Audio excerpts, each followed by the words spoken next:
Ever feel like you're uh, standing at the bottom of like a mountain of information? Yeah, Especially when it comes to AI. totally. Today's deep dive is for those who've heard all the hype, the buzz about LLMs, those language-wielding wonders. Right.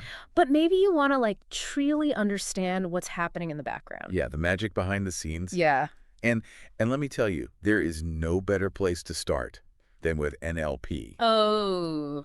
natural language processing. Okay, so it's like we're giving everyone the essential toolkit to really get how machines are learning all this crazy stuff about human language. Exactly.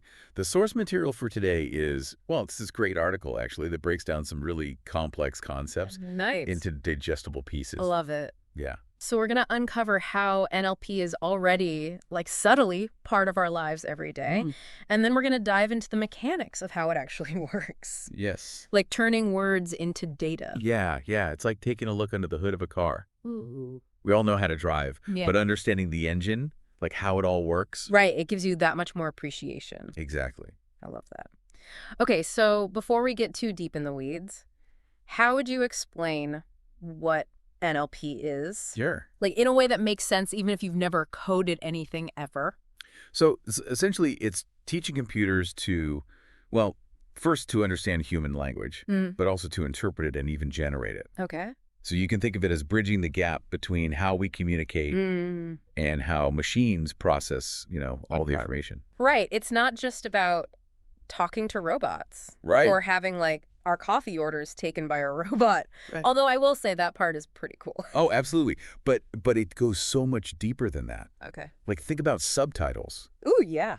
on foreign Oh, films. yeah. Those are eerily accurate these days. Like, how do they do that? NLP. Wow. It's NLP. Or what about those tools that everyone uses now, the grammar correctors? Oh, yes. Saves me from myself all the time. For sure. It's easy to kind of take those for granted, but there's some serious NLP magic happening there. Yeah. Behind the scenes. For sure. And what about that spam folder that magically filters out all that junk? Yeah. It really is like magic. NLP again. Really? Oh, yeah. It's like woven into so many parts of our lives and we don't even realize it. Exactly. Which is why this deep dive is so important. Yeah. It's about empowering you to understand this technology that's everywhere. Yes. So let's dig into how it all works, shall we? Let's do it. Okay. One of the first things that the article talks about is tokenization. I don't know, that always sounds a little bit like we're dealing with ancient artifacts, am I right? Well, in a way, we kind of are. Yeah. Because we're creating like an alphabet for the computer Okay. to understand. It's about breaking down text into smaller units, which can be words or parts of words or even like punctuation marks. Okay, so like instead of the computer just seeing a string of letters, it starts to see these like meaningful chunks. Exactly. And once you have these tokens, then you could start, teaching the computer how to recognize patterns. Yeah. And the relationship between them. It's like that game where you try to guess the connection between a bunch of random words. Exactly. But the computer's not guessing, it's figuring it out. Absolutely. With like absolute precision. Wow. So then the article mentions stemming and lemmatization. What are those? So those are like the tools for finding the root of a word. Think of stemming as using an axe, maybe. Okay. Just chops off prefixes and suffixes Okay. to get to the core of the word. But it can be a little messy. So it's like the fast and easy way, Right. but not always the best way. Exactly. Okay, so what about lemmatization? Lemmatization is more like using a scalpel. Oh, okay. Very precise. So more accurate. Yes. Hmm? It takes more time. In linguistic finesse, let's say. But it gives a much more accurate understanding of the base form of the word. It's like sometimes you need the fast and dirty way, like to, I don't know, filter spam or something. Right. But then sometimes you need that surgical precision. Exactly. Okay, so that makes sense. Now this next one always makes me laugh. The bag of words approach. You're right. It's like something out of a, I don't know, a children's book or something. It sounds so, I don't know, whimsical. But it's actually a pretty simple concept. Really? Oh, yeah. Imagine just taking all the words in a piece of text and throwing them into a bag. Okay. Doesn't matter what order they're in or anything. Right. And then you just count how many times each word appears. So it's like a popularity contest for words. Yeah, exactly. The more popular it is, the more important it is. Yeah, you got it. Of course, it's a little simplistic. Right. It doesn't account for grammar and sentence structure and things like that. Right. But still, kind of amazing it works at all, really. It is. It's surprisingly effective for things like topic modeling or, you know what, filtering spam. Oh, right. Because if you see the word free like 100 times, Exactly. it's probably spam. Exactly. But, you know, as you can imagine, relying on... Because you're missing like the deeper meaning. Yes. Like trying to understand a story just by looking at a list of the words in it. You miss the narrative flow, you miss the connections, Yeah. you know. Yeah, totally. So how do we get those deeper layers of meaning then? That's where things get really interesting. We enter the realm of word embeddings. Word embeddings. Yeah, it's where we're mapping words in a way that captures their relationship to each other. Okay, so instead of just a dictionary, it's like this huge web of meaning. Exactly. Yeah. Imagine a giant map where words with similar meanings are closer together. Okay. This lets computers understand that words like cat, feline, pet, even meow, they're all connected. So instead of just seeing the word cat as like these random letters, it understands its place in language. Precisely. And this ability to understand those relationships, that's a game changer. It's the foundation for the really sophisticated language models we use today. So we've given computers the ability to not just decode our words, but to understand the way we think. You got it. Welcome back to our deep dive into, well, NLP. So last time we were talking about how machines are learning to understand human language. Right.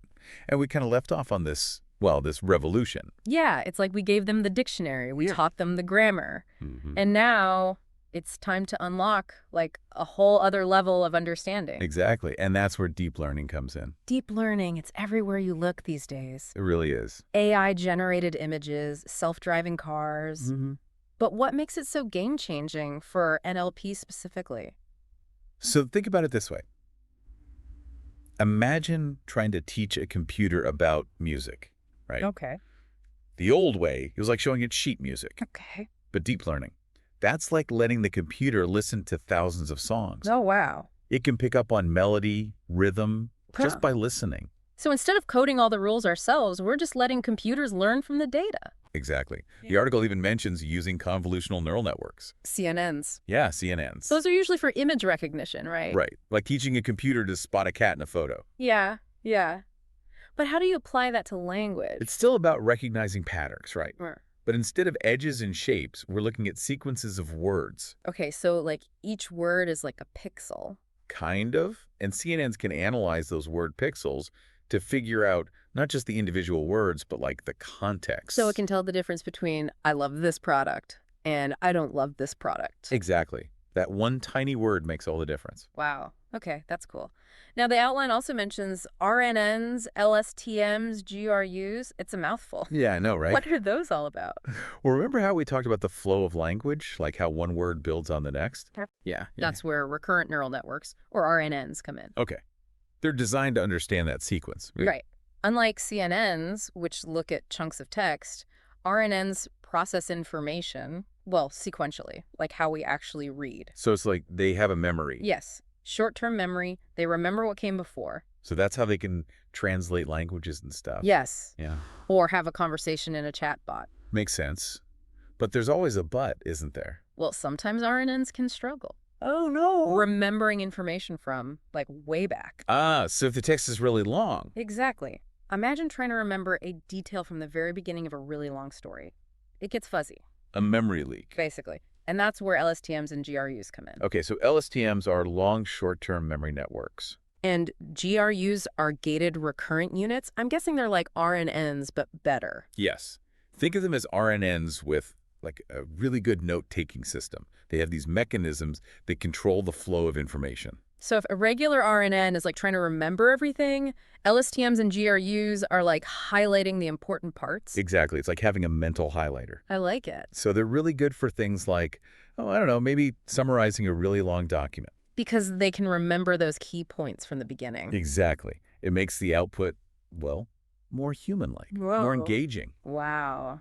Okay, that is impressive. But I feel like we're building up to something here. We are. The transformer. The transformer model. A true game changer. Okay, what makes it so special?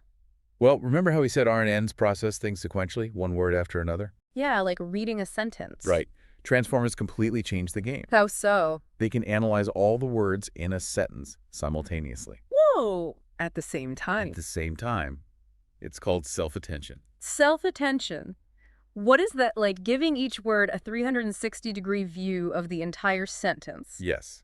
It's like every word is having a conversation with every other word at the same time. Wow. Okay, no wonder they're so good at capturing all those nuances. Right. And then there's multi-head attention. Multi-head. Okay, now we're getting really fancy. What is that? Imagine, instead of one conversation, there are multiple smaller conversations happening, Okay. all at the same time, and each one is focusing on a different aspect of the sentence. So like one conversation's about grammar, another one's about the emotional tone. Exactly. Yeah. It gives the transformer this really, really deep understanding of the text. Wow, we've gone from counting words to AI that can understand the nuances of human language. I know. And the best part is, this is just the beginning. This is what paved the way for LLMs. The large language models that everyone's talking about. Exactly. The ones writing poetry, composing music. I can't wait to hear more about those. Well, you're in luck, because next time, we're diving into the world of LLMs. Welcome back to the deep dive. We've made it. We have. To the top of the mountain. We've journeyed through this intricate world of NLP. We have, from the basics like tokenization, Right. all the way to the very sophisticated transformer models. Yes, and now we've reached the peak, the summit. The LLM. Large language models. Exactly. Making headlines, writing poetry. Oh, yeah. Composing music. It's like they're just, I don't know, they're pulling these amazing feats off. Right. Seemingly, like effortlessly. Effortlessly. Right.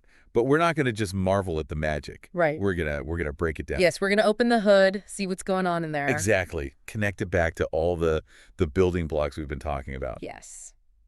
So no better place to start than GPT-3. GPT-3. Yeah. It's almost a household name now. It is. I feel like everyone's heard of GPT-3. It kind of marked a turning point, I think, in how people view the potential of AI, of language. Yeah, and this is the one that it can write poems, it can write code. It's pretty amazing what it can do. And it's all thanks to these transformers. Okay, so we talked about transformers, but what makes GPT-3 like generative and pre-trained? Right. So pre-training, Yeah. think of that as like giving the LLM a crash course in everything. Okay, so this is like Human language, knowledge. feeding it all the books in the library. Exactly. GPT-3 was fed this massive data set of text and code. Okay. So it learned all the rules, the grammar, the syntax. It even learned different writing styles. Wow. Okay, so it's learning by example, basically. Exactly. Okay, and then what about generative? So that means it can create new text based on all the patterns that it's learned. So when you ask it to write a song, it's not just copying what it's seen before. No, it's creating something new, something that's never existed. Wow, that's incredible. It's almost like real creativity. It really is. It's like giving a musician all the tools they need, Right. and then letting them compose their own masterpiece. Amazing. But GPT-3 isn't the only LLM on the block, right? There's also BERT, Ah, yes. BERT. which I kind of think of as like the master detective of LLMs. It's all about understanding, what's about generating, right? Exactly. BERT, it's all about depth. It's about understanding the nuances of language. Okay, so BERT could read that song that GPT-3 wrote and tell us if it's a happy song or a sad song. Precisely. It's really good at sentiment analysis, Mm. question answering, summarizing documents, anything that requires a very deep understanding of language. Okay, and how is BERT trained? Is it different from how GPT-3 is trained? It is a little different. You see, GPT-3, we talked about it predicting the next word in a sentence. Right. BERT is trained by filling in the blanks. Oh, like Mad Libs. Exactly, like a giant game of Mad Libs, but for AI. So instead of just learning how words go together, it's learning what they actually mean. Yes. It's Wow. learning these intricate relationships between words and their meaning. Wow, it really is like BERT has developed this like sixth sense for language. It really is remarkable. And here's the thing. This is just the tip of the iceberg. We've got GPT-3, we've got BERT, but there's also Roberta, there's BART, there's T5. It's like a whole new generation of AI is emerging. Exactly. And each one has its own strengths, its own capabilities. And as they continue to evolve, Possibilities are endless. they really are. From revolutionizing healthcare with better diagnostics to personalizing education. It's an exciting time to be along for the ride. It really is. Yeah. But we also need to be thoughtful. We need to consider the ethical implications of such powerful technology. Absolutely. It's like we're explorers charting this new frontier. It really is. The map is still being written, but the journey is going to be transformative. And understanding NLP, it helps us ask the right questions. Exactly. So we can make sure this technology is used for good. Exactly.